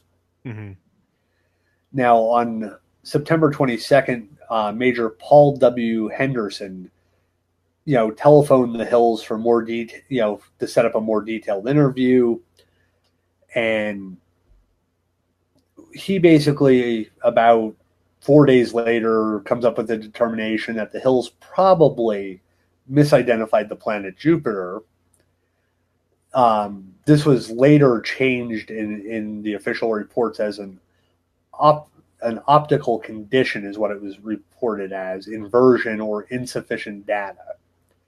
It's actually included in the files of Project Blue Book. It's report 101 or 10161, Air Intelligence Information Report. And it was, forwarded into the part of Project Blue Book, and Project Blue Book was one of the early, UFO flying saucer reporting, government-run research programs. Mm-hmm. And, that's where, Dr. Hynek and these people were involved. And, basically one of the guys that had written a majority of Project Blue Book's final report said a lot of the UFOs are misidentifications. Mm-hmm. He said probably 97% of them are explainable misidentifications, natural phenomena, reflections and stuff like that, or misidentified planets. He said, though, there's that 3% out there that could not be rationally explained away. Mm-hmm. So that's all, one of the interesting findings there. So that there's a guy, guys who are, physicists and different types of scientists examining these situations, and they can debunk 97% of them. Right. They're not saying when they debunked them, they were correct in their, debunking, but they found that 3% out there that just could not be worked out for a reasonable explanation. Mm-hmm. As this goes on, Betty, starts, reading UFO books, and she found one written by retired Marine Corps Colonel Donald Kehoe, Mm-hmm. Who was at the time was the head of the NICAP, a civilian UFO research group. Mm-hmm.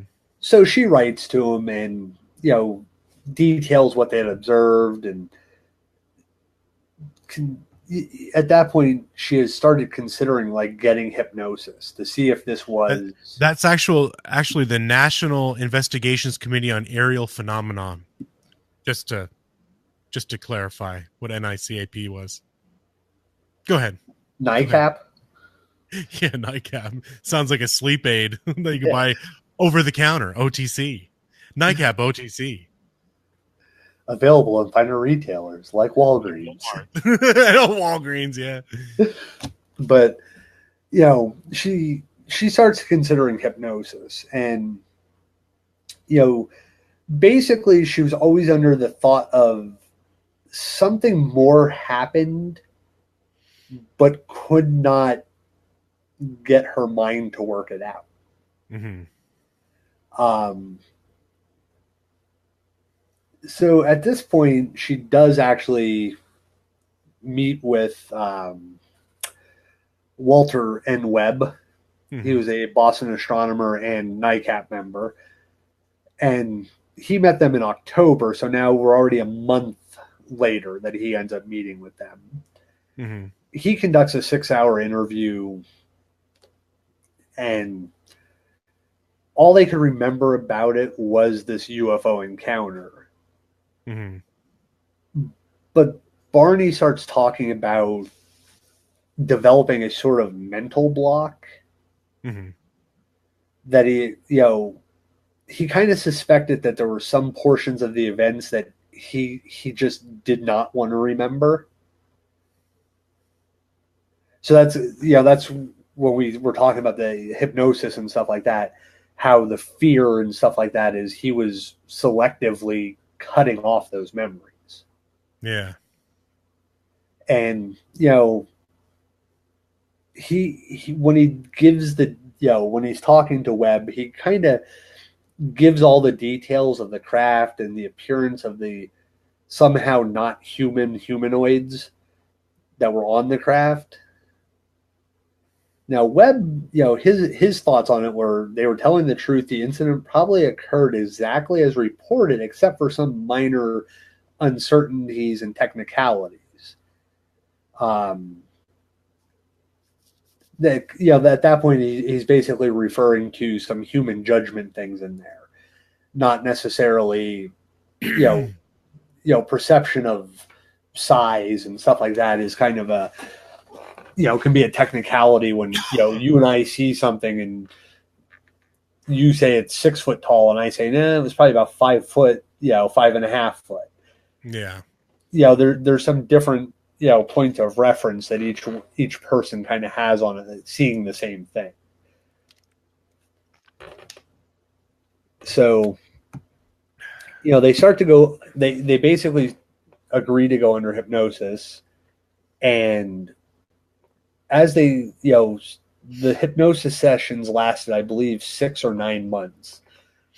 And they would go, and I think they were like hour-long sessions, and they were separated. And that's one of the things, like, a lot of times people kind of, oh, well, he could hear what she was saying and she could hear what he was saying. So therefore they just kind of went with it. Right. The doctor actually had it in such a way that the room he was in was soundproofed enough. And in his waiting area, they pumped classical music, like high volume classical music. So you could not hear anything outside of that room. Yeah. So he set it up very scientific to make it so that they could not just reference what the other one said. Right. And each session they went through, they kind of went a little bit further. And at the end of the session, before he brought them out from the hypnosis, he would actually put a block back in. Like I said, this guy was a world famous, psychiatrist who was working with soldiers and stuff like that coming back from World War II. And he from his studies and his work in this, realized that at times you can't let all those memories come back at one time, because it would be more traumatic to the person than if you slowly reintegrate them, let their subconscious come forward and speak on it. And what I was saying earlier, and I kind of forgot to finish that point, there was a documentary made about him by the U.S. Military, and he was talking to a soldier who was hit with shrapnel but was not paralyzed. But in his mind, he self-inflicted paralyzed. He couldn't walk. He just would not get up and walk. So the doctor put him under hypnosis and told him to get up and walk.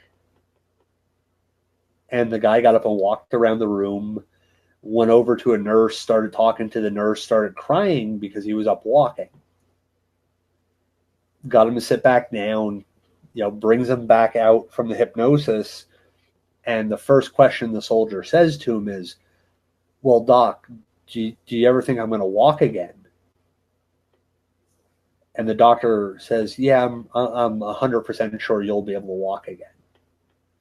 So basically he had worked this guy through all these sessions over years and got the guy back up and walking and stuff like that. And by the end of the documentary, they show the guy out, like playing baseball or softball or something like that.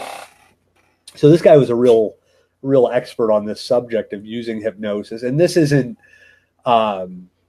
I don't know if anybody's familiar with like the Montauk Project and Preston Nichols and people like that. This isn't some, charlatan kind of putting the under and doing the, oh, this, that, and the other thing. And, oh, yeah, I'm going to go with this because I'm going to be famous for going with this. This was a guy who developed these techniques and made sure that the people were safe and were not psychologically damaged from these sessions. I don't know if anybody is familiar with Preston Nichols and all that stuff in the long, deep wormhole that developed into. But yeah, I made that mistake one time. Went down that road, and 6 months later, I just got angry and was like, "Why am I listening to these people?" Yeah. So, as they go through these hypnosis sessions, they basically found out that not only did they observe a UFO that evening, that they were actually abducted. Now, Betty never liked to use the term abducted. She always felt more or less that she was a visitor or was given a tour of their spacecraft. Now, they did recall, being examined by these people. And one of the what's that? I said, well, beings, not Yeah. You can't say they're people. People. People. We're gonna do some observation. Inside joke, folks. Yeah. But and one of the tests that she found funny, actually, she kind of has said throughout the years that this was kind of funny. They had been separated, and Barney was in one area and she was in another, and one of the beings came from the hallway into their room and walked up and started pulling on her teeth and kind of trying to move them and stuff like that. Not trying to pull them out, but trying to get them like loose. And they actually asked her, why does his teeth come out and yours don't? Well, Barney had dentures. So they removed his dentures, and they were trying to figure out why her teeth wouldn't come out the same way. And she just kind of laughed about it. And it's weird because, she basically has this almost positive outlook on what happened. Mm-hmm. She does recall being afraid, but over the years, and working this out, she does remember kind of not having a sense of dread of them or fear of them or what they were doing. Mm-hmm. Now, one of the things that they did was when they had her on the table, they tried to insert a needle through her belly button. And when she asked what they were doing, they basically said they were checking to see if she was pregnant. Oh. Now, remember, this is 1961. The process she described in 1961 later was used by humans. It's actually still used to this day with some testing for genetic markers in fetuses and stuff like that. It's embryocentesis, where they stick the needle in and they draw some fluids and stuff like that. Yeah. Yeah. So this is like a whole, I think, 12 years before the human testing of this, process is developed, which kind of made me think, not that I'm saying this happens, but I've always kind of been on the fence with a lot of these stories. Could some of these stories be earthbound? If you start thinking about the time frame, this is, when medical experimentations on U.S. citizens was kind of greenlit by the U.S. government. You had, MK Ultra, some other experiments done and stuff like that. Could some of these have been testing, abductions made to look like alien abductions because of the fear and the fear of reporting it would be such a thing that you would lose all credibility with people. So if you reported that you were abducted by aliens, people would look at you like you're crazy. Well, yeah, that's probably exactly what it is. I mean, if you think about it, there's so many reports throughout history of governments running different kind of experiments on people, and it was under, secrecy and whatnot. And every time people try to talk about it, they were crazy. They were this, they were that, they were mental. So what better way to kind of cover that up than to kind of mimic an otherworldly event? So that way, rather than being exposed for what it truly was and having, stuff hit the fan, well, yeah, kind of mask it as an alien abduction, and then when you try and talk to people about it or speak what you experienced, you're a nut job. Mm-hmm. Yeah. So, like the fact that within 12 years they're working on a similar process to what she claimed happened that evening. Now, one of the things that was very painful for her, and the aliens kept telling her, just be calm, relax. It doesn't take long. It'll be over soon. So she never, I was saying, she never felt threatened by them. That was the only painful experience she had during this whole abduction. Now, Barney, for some, his story that he remembers from being under was he was so afraid he wouldn't open his eyes. Like, he thought, if I keep my eyes closed, nothing bad's going to happen, or I can't see it happening. Because at this point, they don't know, what's going on. Like, they're kind of strapped to tables. Mm-hmm. Now, she has said that they gave her a lower dose of whatever sedative they used to keep them from being able to resist what they were doing. Mm-hmm. Where she always felt that because Barney was larger, they had given him a bigger dose and they didn't know how to dial the dose into that size. So they kind of overdid his. So he was very almost paralyzed at that point. Mm-hmm. And now he does remember them placing an object over his genitalia area. And, the story over the years goes that they were basically taking samples from his genitalia area. So they were basically milking him. They took out his teeth by accident. They were kind of just probing around in his mouth, and his teeth popped out. So they had taken him out and stuff like that. But he was more afraid of what was going on.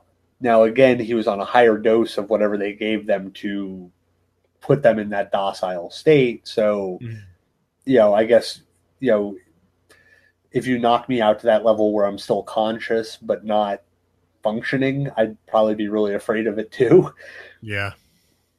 And so they basically go through these little tests and stuff like that. They weren't harmed during the test, except for that one test that they tried to run on her, and I don't think they ever completed. And then they recall being walked back to their car. Mm-hmm. And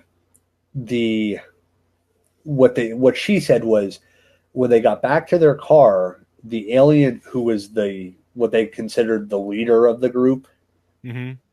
basically looked at her and him and said, stick around, watch us leave. So they basically kept around the car. Now remember, their dog was with them, so they found their dog underneath the seat of the car, cowering in fear. Mm-hmm. They got him out, or her.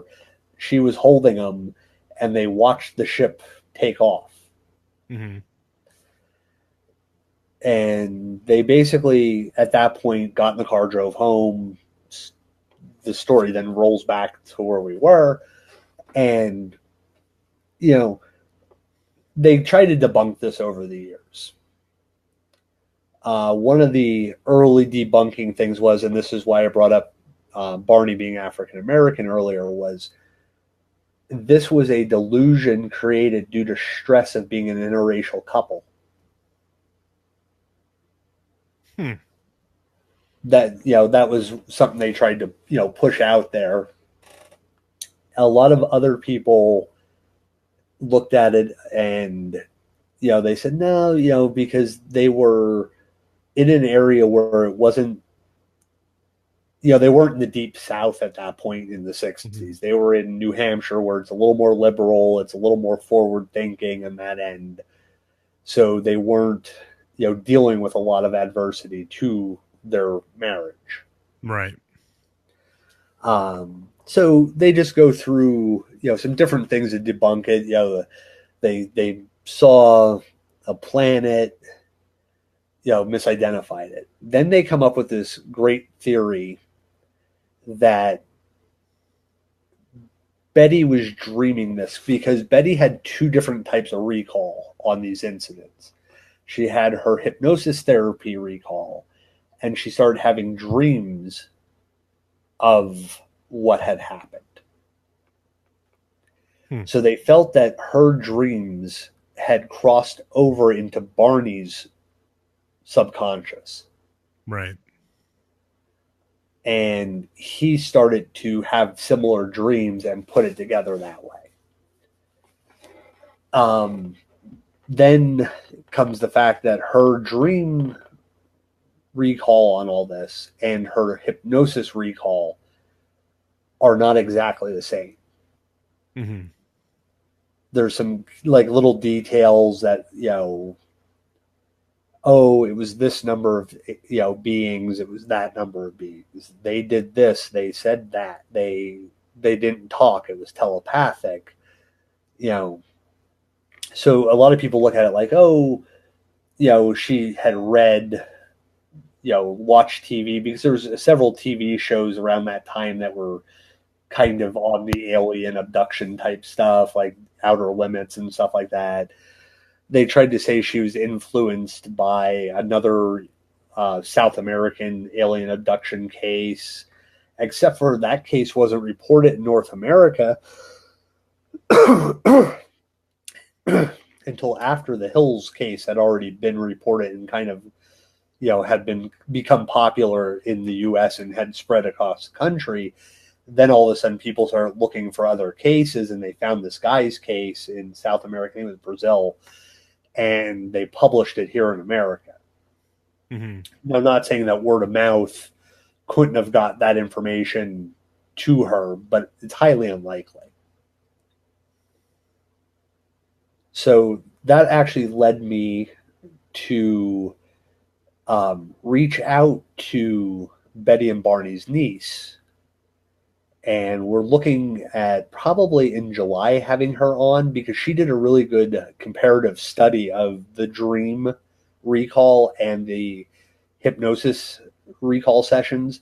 But she then also layered Barney's hypnosis recall into her research to see where, and she points out the contradictions and the correlations between the different types of recall plus Barney's testimonial on it. Right. And one of the things, like, Betty had, in her later interviews and stuff like that, had basically said, if you feel you've been abducted by, alien beings, do not do hypnosis. Why is that? She said the hypnosis for her helped bring stuff out and helped let her adjust to it. Mm-hmm. But her thought on it was, your mind will slowly reintegrate those moments when it's ready to. Because you got to realize Barney died 8 years later after the incident. A lot of stress. He started to develop breathing problems. He's anxiety, heart issues. So she kind of feels like that was some of the stuff that led to his condition. Like the recall and start developing that, at a certain point, his body was not ready for, his mind wasn't ready for knowing what had happened. Right. But, well, I tell you, I'm excited to have the Hill's niece on the show to just see what else she was able to dig up, and I'm anxious to hear the comparison between Barney. I was going to say Benny, between Barney and Betty's. Oh, it's kind of like the Flintstones, the Rubbles, Barney and Betty, right? So that's an easy way to remember it. But I want to see that correlation and the overlap and what the differences are and what the similarities are. Because this you're right. The more you and I talked about, this case is very, very interesting. It has a lot of details that I think are very poignant to saying, yes, this actually did happen. And I encourage everybody listening to check that link in the comments section that I posted on there. Listen to the hypnosis interview or tapes. Guaranteed it will freak you out. If you don't feel the emotion that Barney had gone through, then you're a numb human being, because it was, you were there. You were experiencing it. And I'd love to talk to their niece and find out more of what she found out to go along with this case. Also, another good video to watch is it's called Betty Hill's Last Interview. It was done in 1999. She died in 2004. But there are some points where you get a twinge of she might have been off the deep end on some things. But when you listen to her, when the interviewer's trying to work her and get her to slip up, how she corrects him and puts him in the right chronological order and the right person and stuff like that. She's been telling that story for 30 some years at that point. Yes, it's not hard to repeat, but people slip up, or they just don't acknowledge a slip up and they let it go out there on video, and then all of a sudden it's like, well, she said for 37 years this happened and he said this and she never corrected him, so therefore it's all a fabrication of her mind. And the lady spent, I believe, after Barney died, she basically spent the rest of her life. Now, she was a social worker. She was very involved in psychology and stuff like that. She spent the rest of her life doing UFO research. Well, that's kind of a common trait with people that have claims of abduction, witness UFOs, have any kind of encounter. Well, it really, if you think about it, it goes pretty well hand in hand with anything paranormal, cryptozoological, or extraterrestrial. Once you have that kind of experience, you almost become hooked. You become addicted to finding an answer, or to kind of validate what you think you saw. Oh, Paul, we're not doing every Friday night. We only did Friday night because I had to help my stepdad. Well, I had something to do with my stepdad last night. We're still going to be Thursday nights, but Friday nights are tough because when you have family functions and all that stuff. My daughter's into horseback riding and whatnot now, so we have that Friday. So this was just, we had to push the show back. It's not going to be our new time, but though we will actually do some Friday night shows. Yeah, Friday night, Saturday night. What night? Let us know what night works best for everybody. Whatever you guys think would be a better night to kind of stay up. I know Thursday nights most people got work the next day, but if you guys could stay on longer and watch the show on the weekend, maybe we'll decide. Because we used to do Sunday nights and that didn't work very well either. But Tuesday. No, we just remember we were doing Sunday nights. Or no, it was Tuesday. I don't know. I don't remember. It was a while ago. We had talked about doing Sunday, but it was too much. Yeah, because Girl Scouts and all that crap was in the way and whatnot. But anyway, we're digressing. But yeah, we're gonna have what were we just talking about? I totally thanks, Paul. You screwed me up. I had mentioned that she had spent the rest of her life researching UFOs.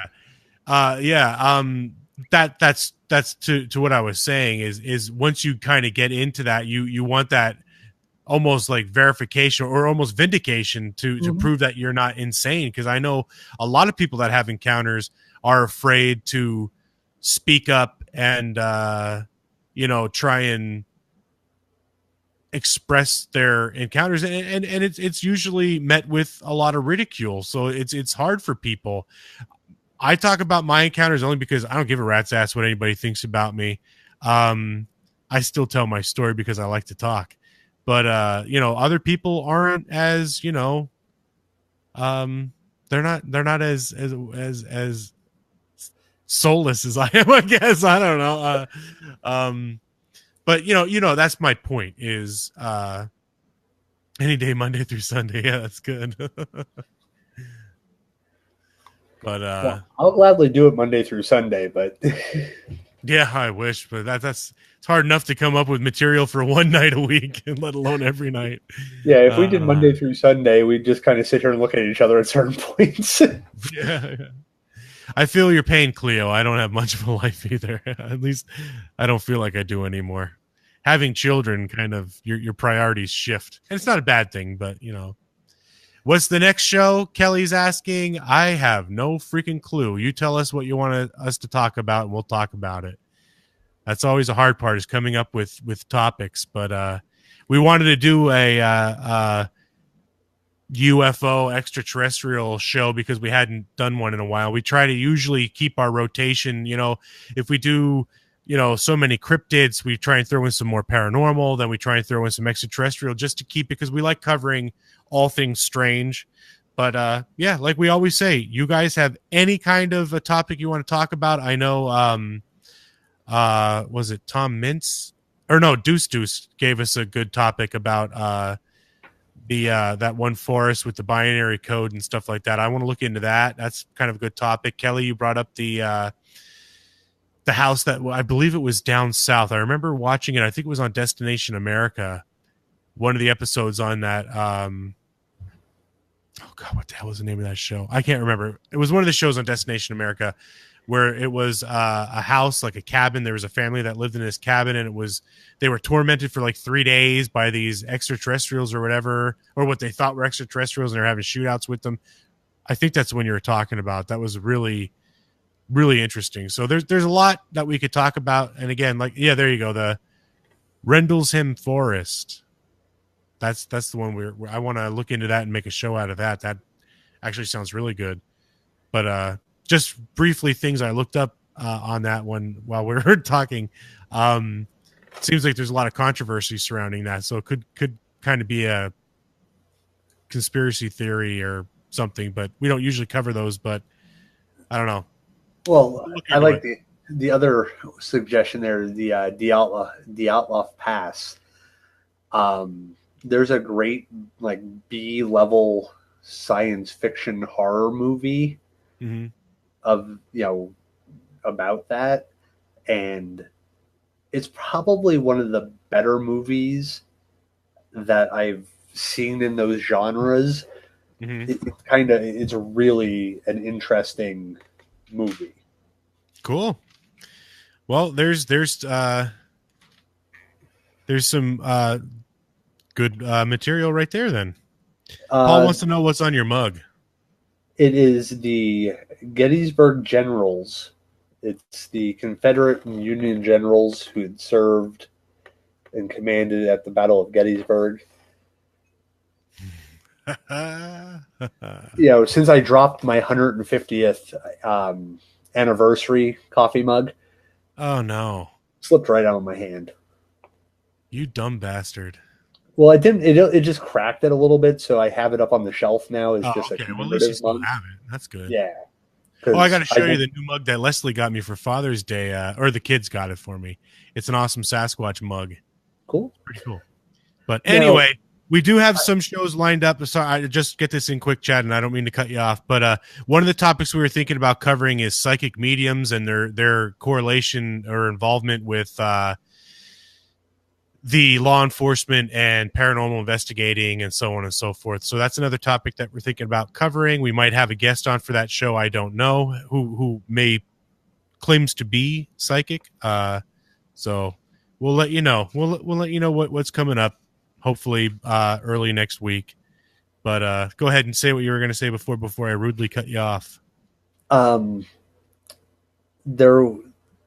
I don't know where you can find them necessarily, but Betty Hill, like I said, spent the rest of her life researching UFOs and stuff like that, and used to, for 15 straight years, every night led a group of researchers out in New Hampshire to just observe the night sky. And they got several interesting photographs over the years. Now, could somebody debunk them? Could they be setups and stuff like that? Yeah, probably. There's always that chance. But there were some interesting photos that she had collected over the years and stories and stuff like that. So there's definitely some more stuff that everybody could check out and read up on and enjoy. Maybe when we have their niece on, if you guys develop some questions, throw them up in the comment section. We'll ask her, because I think it's very interesting. Like I said, the deeper I got into this, the more interested I was in it. So, and their niece has spent a good portion of her life actually researching UFOs and specializing actually in alien abductions and finding similarities in these stories and stuff like that. So, it's definitely worth having a part 2 of this show for sure. Well, listen, we are beyond our 2-hour mark here, and I don't want to stretch this out too long. Should we wrap up, or is there anything else we need to cover? I think we covered it all. Pretty good there. I mean, if you get a chance, watch the 1975 UFO incident with James Earl Jones. It's actually, you can find it on YouTube for free. I watched it the other night. Actually, speaking of, you said about Betty Hill's last interview. I posted that in the comments section. So there's both the hypnosis tapes and Betty's last, and I believe it's the full length interview. So they're both in the comments section. If you guys want to learn more about tonight's show, check those out. They are great. Once you get into YouTube and you start seeing more on Barney and Betty, you're going to want to start watching everything that they have out there. It's really, really interesting. This, like we said, this case just keeps getting better. So look forward to our part 2 with Barney and Betty's niece. And I guess I'll do the agenda. Oh, if you want to. Oh, go ahead. Hold on. I just want to thank everybody who's commenting about my beard and all that. Yeah, thank you. Appreciate it. Yeah, you're almost wanting me to grow mine back too, because we were equal bearded at one point. Yeah, except for on night vision cameras, it looks like Les and I are wearing fake beards. Oh yeah. Oh, it's so fun. Do we have any footage on that when we were in the night vision? Yeah, I'll have to see if I can clip a little snippet of it. I think we might have a little bit of it on our evidence page on our website, which is www.explorersgroup.com. You can check us out there. Good night, I'm not done yet. I guess I read Kelly's comment and it says good night. I was like, good night, everybody. Yeah. If you want to get in touch with us, see some of our evidence. I mean, we do have some evidence from paranormal investigations and some cryptozoological stuff that we had encountered and found on our evidence page. On our live shows, you can see some of our archive shows, a lot of what the shows we have done in the past, and it will link you to our YouTube channel. So please, while you're there, we ask that you please subscribe, hit the notification so you know when our new shows get archived. So if you missed it on Facebook, you can find us on YouTube. So yeah, like it, subscribe, whatever you got to do on YouTube or whatever it is you do on that. I don't know. And like our page on Facebook too, if you haven't already. So to find our website, go to www.explorersgroup.com. We're on Twitter at Explorers Group. And like I said, and as you're seeing us now, probably we're on Facebook, facebook.com/Explorers Group. We're on iTunes. You could search Explorers Seekers of the Truth on iTunes. Stop by there and give us a like and subscribe there too, so we could boost our following there. What else? Yeah, and YouTube. So if you guys are ever driving around and you're really, really bored or you want to put the kids to sleep, turn our show on. That'll do it. Anyways. Wow. without going on any further, like Chad said, thank you guys so much for tuning in and commenting and just going along this show with us tonight. We totally appreciate it. You guys were freaking awesome. Chad, thank you so much for putting this show together with everything that happened with my mom and everything. My mind still isn't where it needs to be. I have so much that I have to catch up on, and I totally appreciate you taking the lead on this. Thank you, as always, for being my best friend and my co-host on this little adventure we're on. Travel down the road and back again. Your heart is true. Anything you'd like to say other than Golden Girls theme song? Well, yeah, as Les said, thank you guys all. You guys are awesome. Feel free to share this with your friends. All the subscribe, like, follow. If you haven't already, please do. Yep. So I just thank you guys. Thank you, Les. You have my condolences as always with the situation. And I don't want to tear up on the show, so I'm not going to go any further. Don't start, please. I cried enough. Yeah. So, anyways, on that note, everybody, thank you and good night. Good night.